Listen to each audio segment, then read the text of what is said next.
This can't be happening. This is a horrible dream.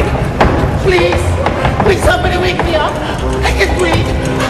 I can't breathe. Ano? Gising ka na?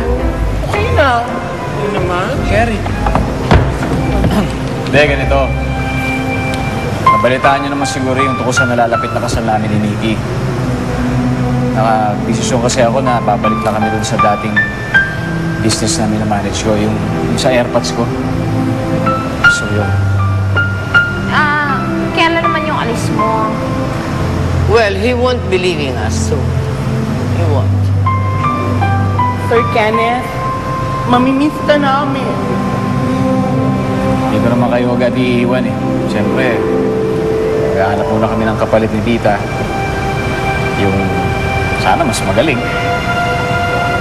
Pero mamimiss ko rin kayo. Sobra. Mamimiss ka talaga Sir, namin, miss ka rin namin.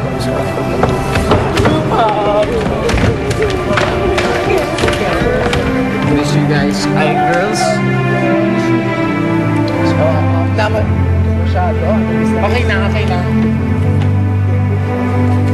Sir, susulat ka ha. Tama rin talaga sinasabi nila, babae.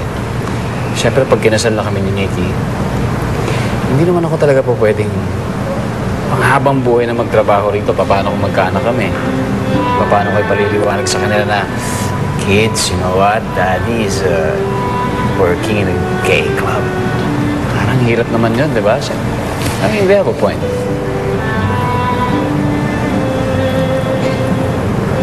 Oh. Parang nakasimangot ka dyan. Ang gumagano.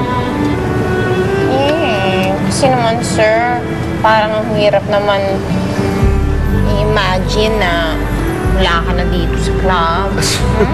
Ito ka ba, matagal pa yun. Kung mga iniisip yun, matagal pa yun. Huwag kang ganyan. Masyado ka nag-attract ng negative energy. Smile.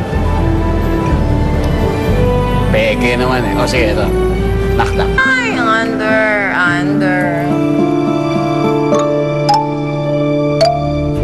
Kung iniisip mo na magsosorry ako dun sa Sarsi na yun, hindi ko gagawin. Dapat malaman yung dalawa.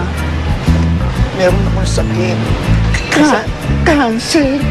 Para mawala yung heartache mo, headache, and toothaches mo, mag-nomo tayo! Nomo time!